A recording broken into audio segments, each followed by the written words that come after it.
I'd like to welcome up to join me Paul Barron from Tourism Victoria.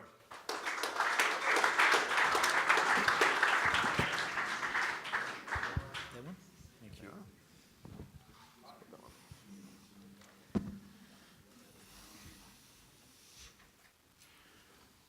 Now I have to actually start the 15-minute timer, Paul. Oh, very good. It's very, very much, particularly for you. Yeah. I like to talk. Yeah. Yes, I know. And I thought it's very interesting. You know, we've known each other for many, many years. We actually, as Nathan alluded to, we've worked together. And I don't mean to throw around superlatives, but there is no doubt when I met you through Russell Yardley, it was very much introduced to meeting not just someone who has led a digital team within government, but someone who's really led the charge in innovation. And there's no doubt in my mind you've been a huge supporter of commercial opportunities within government. So thank you very much. And I was just thinking how things have changed in the years. You know, I guess when I started in my role, What If was 2 people. And, you know, recently they were bought by Expedia.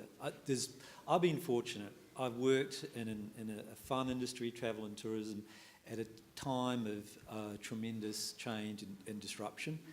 And I've got to meet some wonderful people, and I've had a wonderful team working for me, and a couple of here tonight, Andrea and Lisa, Sam. And look, I've just had a really blessed life through that. So, look, I'm passionate about technology.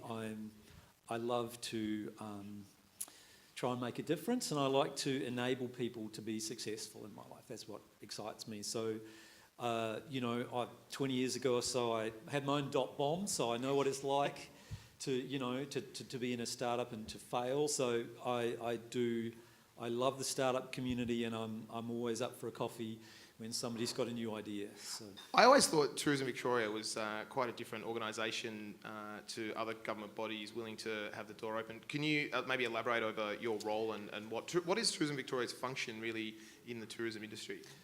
Okay, well, it's going to change quite a bit because Tourism Victoria, as we know it today, is ceasing to be very soon, and there's a new entity called Visit Victoria. But essentially the reason we exist is to try and persuade more people to come to Victoria and, you know, spend their money and create jobs and employment. I think over the last 20 years we've been fortunate to be able to do some wonderful brand work in Melbourne. Destination marketing for us is a lot about the brand of Melbourne and Victoria. But again, as technology changes and as the world changes, we've got to change too. So I guess a lot of what we'll see coming in the next 10 years is much more, probably less about brand marketing and more about customer experience and our engagement with that. That's what I feel. So I think, and I really want to lead this conversation into really understanding your views on how government can support the ecosystem. But starting with, I suppose, travel has always been a very interesting category for anyone who's kind of, entrepreneurial or watches what goes on. They say every industry gets sort of disrupted every 7 years. It's not once. Travel seems to get disrupted about once every 12 months. And how have you seen the role of government really change since your very, very early days, which I assume was predominantly just provide the information, make sure it's searchable, through to, I know you've always had an open door. You see so many startups and young business people. How's the role of government changed, and how's it likely to change into the future? I guess, look, it's tough. For government, when you're doing the stuff that we do, people give us money to try and persuade more people to come here. And often there's a disconnect between what we do and the ability to measure actual conversions. So over the years, various CEOs have tried to get us to introduce as much booking and integration with conversion as we can on our site. But the reality is people don't buy stuff off the government.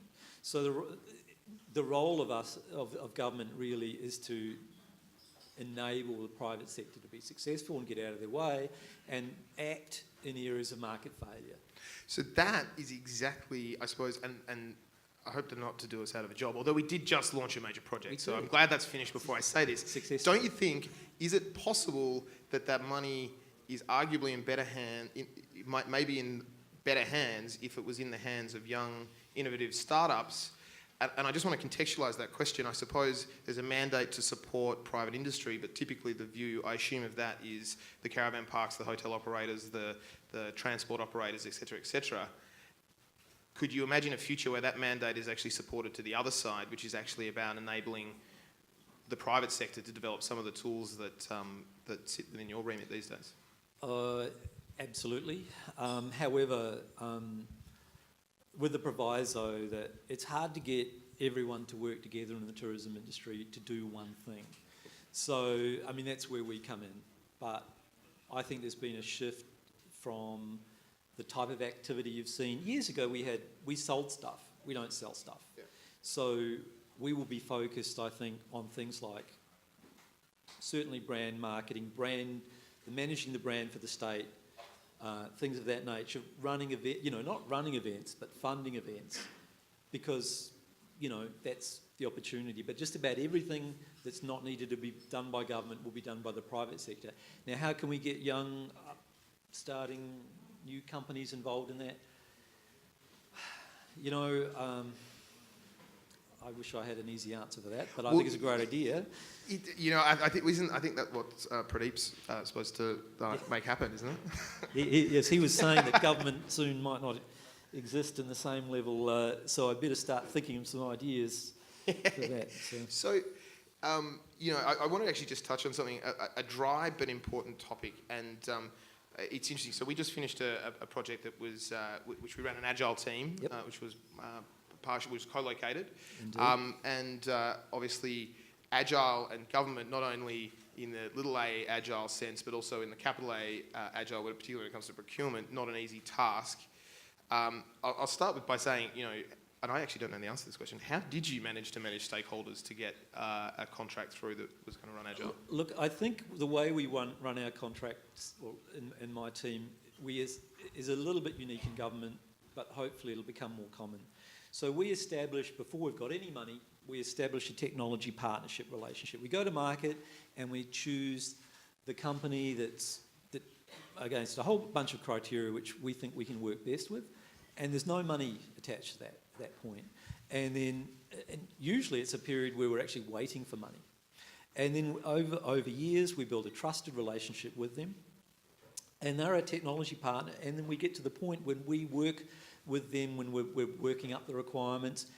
And I think that with this last project in particular, working together... Which was amazing. Yeah, I realised that we couldn't afford to do it on a on a waterfall style, give us a fixed price quote basis, because I know you'd have to put 20% plus risk money on top to be sure you could deliver it.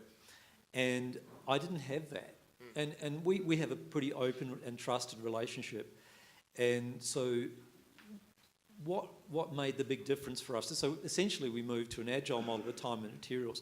But what made a big difference, I think, and team members here I think would agree, having your team sitting beside our team meant that the trust was made stronger, and we were assured where our resources were going, and we had very, very tight control over the movement of those, where those resources should sit and what should be most important. So, did you find it better to have the visibility on what was going on rather than what we always used to refer to, which is kind of the closed box scenario with change requests coming through, a brick of documentation that you can't really review, whereas it's easier to, I suppose, to have that understanding immediately in front of you as to why, what's actually going on as the project actually unfolds? I couldn't agree more. It doesn't matter if you're an advertising agency or a digital agency. Invariably, when you're an organisation like ours, you tend to drift into an adversarial relationship with your agencies. They go up and down, and with Tourism Victoria, we had a 20-year relationship with Publicist Mojo,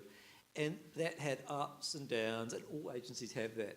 I think the closer you can make your agencies, not just you and I, but the members of our teams, and you remove that that fighting, the disagreements, and they're part of your team, and you debate it more. It's less of an argument, less of I'm not sure I'm getting value for money, they're ripping me off, what are they doing spending time on this? that all breaks down. So we end up kind of here in this age of collaboration and cooperation. It's kind of a bit of a buzzword. It's sort of almost like this era across the board has got always these like hippie overtones, but they actually are now viewed as really commercially viable or important, mechanisms to make things successful, be able to move quickly. I just want to go back to kind of the early stage innovation stuff in and around government. So it's fantastic. My notes I'm not reading anyway, so I'll just put them on the floor. It's fantastic that this is a first step. Obviously, we're not a big business, but we're probably bigger than, we can afford to do business with government, I would say. And I think that that's actually a real problem. I mentioned before, you've always had an open door to people with ideas, people that want some advice, entrepreneurs in the travel sector. Maybe we're making some progress. We've got coders on site inside with the government team. We're running an Agile project. That's great. But the hurdle for the great innovators to do business with government, who arguably has some of the best opportunities to do business there, and maybe even the mandate, it still seems to be too high. Do you agree with that? Yeah, the things are getting better. I mean, if you talk to any equivalent of me through government departments, they're usually people who are actually quite passionate about digital, want to do agile stuff, want to do great work. They love that, right? There's just a lot of barriers, if you like, between them and us. And I think we'll see a lot of change. Recently I was talking with Jess about, agile across government. There's actually a lot of work in that space. It's quite invisible. But if you're not in tech and you don't want to do that sort of stuff, there's probably something wrong. So really, though, it's just I think we'll see that evolve. Now, this produces an opportunity for small companies. Prior to this sort of model, IE was about as small a company we could afford to look after our tech, because we knew if we're going to do a sort of a fixed price contract, you've got to be big enough to wear a failure. If you're in more agile, if you're sharing risk, then maybe that opens the door for smaller companies' engagement. Yeah, absolutely. So on that, you, interestingly enough, did what my favourite name for a presentation recently, which is I'm High on Wi-Fi. Yeah, I love it. Which kind of sounds like a One Direction song for nerds or something. But I think it was pretty cool. But what was behind that great presentation was actually something that maybe not many people know about, which is the rollout of some very interesting government infrastructure. Yeah, so the Victorian government are rolling out Wi-Fi across Melbourne, Bendigo and Ballarat. Bendigo and Ballarat are actually already live, and Melbourne's going later in the year.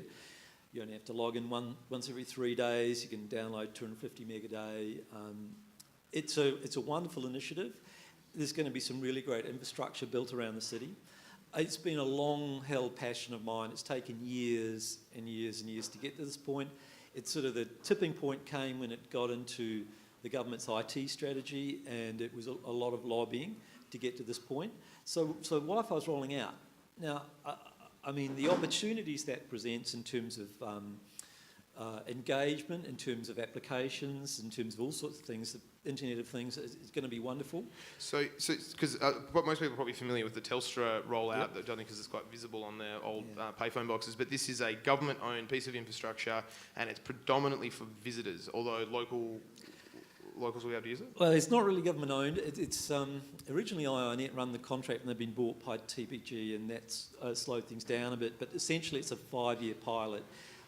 And we've given access to points of presence all across Melbourne in exchange for, pretty much, reasonably priced data to do that. So in your presentation, you alluded to, or in the interview that I saw afterwards, you alluded to a future state world that you really believed in, that you saw as, here we'd have this incredible source of data that showed movement around a network. Obviously, we don't believe in closed gardens these days, but obviously that infrastructure is there, it's available, it has a purpose, it's been invested upon for that purpose. What do you build on top of it? In private enterprise these days, you would say, well, let's open up an API and let's let kids go to town on it. That's your vision. Absolutely. So there's a couple of areas. So first of all the data that will come out of it, what will happen with that data? And who can you make best use of it? So being government is pretty scary if you're an individual, knowing that the government can sort of track your data usage across town, where you go and all the rest of it. However, that data is amazingly valuable to optimise the use of the city. I mean, if you think of the way the sort of technology you see in retail stores now, where people can track where people go based on their phones, their Wi-Fi on their phone, how long they stop at a particular location, all of those things. If you see Melbourne like a shop in a sense, the opportunity to optimise that through data, to understand how people are experienced in the city and to improve that's there, but also the possibility of doing things like, for instance, there's a conference called PAX, and we've debated about different models where you gamify the city, you put, Bluetooth beacons all over the place, you've got Wi-Fi, it doesn't matter if you come from overseas. You can really build, if you like, city-based hardware that software developers, startups can build onto and create lovely business models around that. So that, and we'll probably need to wrap up here. I actually forgot to start the timer. And I'm only conscious because everyone's standing. I suppose to go back to it, for me, I feel like you have always had a vision, you've always been supportive, and you've always straddled that line between the corporate world and government. You have, in the case of this particular piece of infrastructure, a really clear view of the Internet of Things. Just finally, do you see it happening anytime soon? Do you see or hear the movement inside government that is recognising fast enough the opportunity to make this happen, because it will, like all things, come and go in the most politically correct way possible? Look, I've sort of I started from outside government. I think you've got to make change from within government. That's where I sit. I know there is a lot of passionate people here, some of whom are here, who are really pushing change within government. And I think we will see change. I think there's a resonance in, say, the Prime Minister's statements about innovation that just rings true for so many people. And I think, in Victoria, there is a real desire for change and desire to make the state the best we can. And I think that, government might seem like this blob, but most of us are passionate individuals that want to make that stuff work. So I reckon it will. The thing about it is, though, you got to be dogged. It's taken 4 or 5 years to get to this point for free Wi-Fi across the city of Melbourne. You got to be patient and dogged and get there. And we will. It just takes time. That sounds like really, really good advice for a startup itself. So there you go. Paul, thank you so much. Really good to chat. And just please stay on the couch. And thank you.